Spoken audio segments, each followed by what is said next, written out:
Knowing SQL syntax is not enough. In real projects and interviews, you need to recognize query patterns fast. In this video, we will build 15 practical SQL queries that every junior developer should be comfortable writing. We start with the retrieval patterns you will use almost every day: filtering rows, sorting data, and loading only part of a table. A product dashboard often needs to show only accounts that can actually use the product. Let's create a small users table, add a few statuses, and write the query with a where condition. We select only the ID email and create a date, then we run it and look at the result. Let's break down why this result is so small. SQL checks the condition for every row in users and only rows with status equal to active pass through. That is why Liam and Omar do not appear in the output. Now let's show the best practice for production code. Request only the columns the screen actually needs. This keeps responses smaller, protects unrelated data, and makes the query easier to understand later. In an admin panel, the newest orders are usually the most important ones. Let's create a small orders table and sort by the creation time in descending order. Now we run the query and check whether the latest timestamp is at the top. Let's explain the order we see in the terminal. DASC means descending, so bigger timestamps come before smaller timestamps. Because February 4th is the newest date here, order 104 appears first. Now let's show the best practice. Always write an explicit order by when the user depends on the order. It prevents random-looking changes when data grows, indexes change, or the database chooses a different plan. A store catalog can have thousands of products, so loading everything at once is wasteful.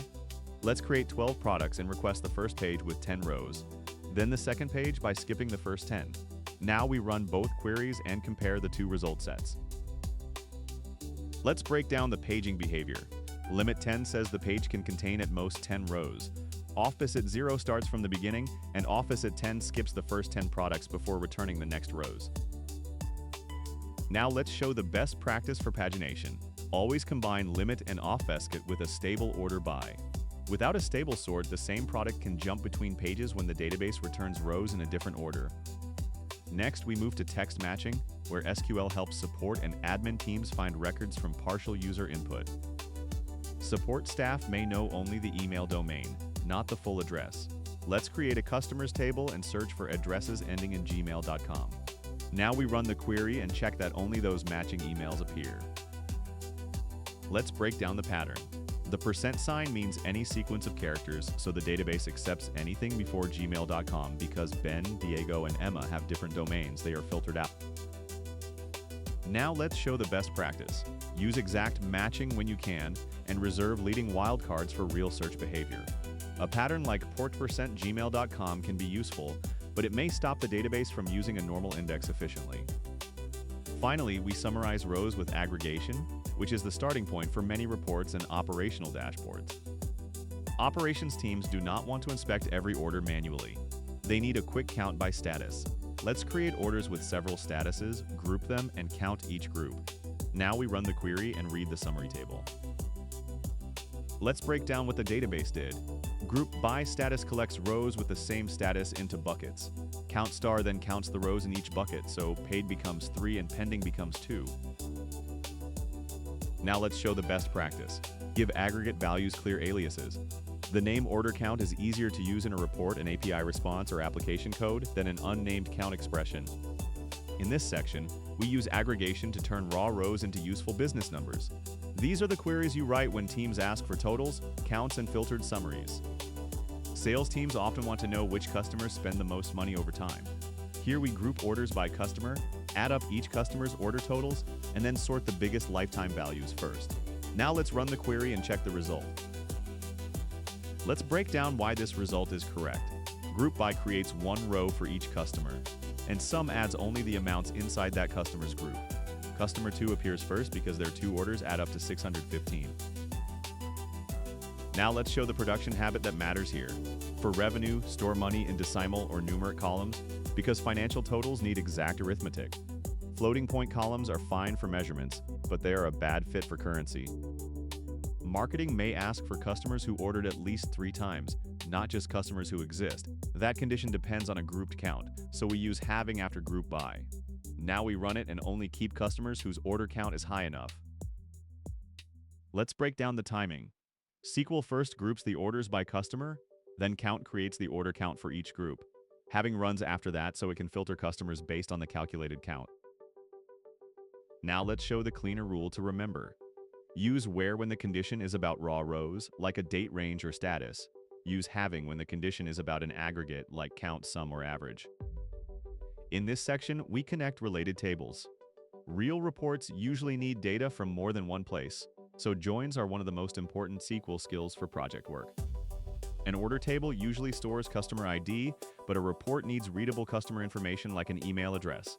Here we join orders to customers using the foreign key relationship. Now let's run it and see each order enriched with the matching email. Let's break down the join. Each order has a customer ID, and the customers table has the real customer row. The on clause tells SQL exactly how to match those two sides. Now let's show the style that scales better. Use explicit join syntax and short aliases like O and C, especially when a query reads from several tables. This keeps the columns readable without hiding the relationship. Inventory teams often need the opposite of a normal sales report, products that have never been ordered. We keep every product with a left join, then filter for rows where no order item matched. Now let's run the query and find the unsold products. Let's break down why this finds missing records. The left join keeps products even when no sale exists. For those products, the joined order items columns are null, so the where clause selects only the products with no match. Now let's show when to reach for this pattern. Use left join plus is null when the main table must stay visible, even if the related table has no row. Check a joined key column that should never be null when a match exists. In this section, we use a focused subquery to calculate a small result first, then join it back to readable business data. A CRM page often needs one row per customer with the date of their latest order. We first calculate the latest order timestamp per customer, then join that compact result back to customers. Now let's run it and check the customer list. Let's break down the shape of this query. The subquery only knows customer ID and the maximum created at value. The outer query adds the readable customer email, and the left join keeps Liam visible even though he has no order yet. Now let's show the maintainable version of this pattern. Keep the group subquery small, just the grouping key and the calculated value. Then join it to descriptive tables, so the final select is easy to read and easy to change. Now we move into conditional logic. This is where SQL starts producing output that is easier for business users to read. Finance reports often need labels, not just raw numbers. In this query, we create a small sample of orders, then use case to classify each total amount. Now we run it and look at the calculated size label column. Let's break down why this works. Case evaluates each row separately and stops at the first true condition. That is why 199.99 is still medium, while 240 becomes large. Now let's show the best way to use this pattern. Case is great for simple report labels that make output easier to read. If the rules become complex or shared across systems, move them into documented application logic or controlled database logic. Next, we handle missing data. Real databases often have null values, and junior developers need to know how to display them clearly. User exports are easier to read when missing values are explicit. In this query, two profiles have no phone number, so we use coalesce to replace null with unknown. Now we run the query and check the display column. Let's break down the result. Coalesce looks at the phone number first and only uses unknown when that value is null. This changes the output without changing the stored data. Now let's show the best way to use this pattern. Coalesce is good for presentation defaults, especially in exports and reports. But if important data is missing, fix the write flow instead of only hiding the null in every query. Now we get into window functions. These are essential for analytics queries where you need rankings, running totals, and row-level context. A product report usually needs both revenue totals and a rank. In this query, we calculate revenue with sum, group by product, and then rank the grouped rows using a window function. Now we run it and inspect the tied rankings. Let's break down why we see ranks 1 and 3. Rank gives the same number to equal revenue values, then skips the next positions. That is useful when the business wants true competition-style ranking. Now let's show the best way to apply this. Use window functions when you still want separate rows, but each row needs context like rank, running total, or comparison. For plain totals only, a normal group by is enough. A monthly dashboard should show how revenue grows day by day. We first collapse orders into daily revenue, then calculate a running total over the ordered dates. Now we run the query and watch the running revenue column increase. Let's break down the output.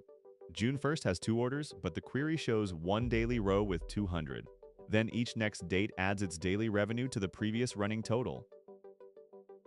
Now let's show the best way to avoid wrong numbers.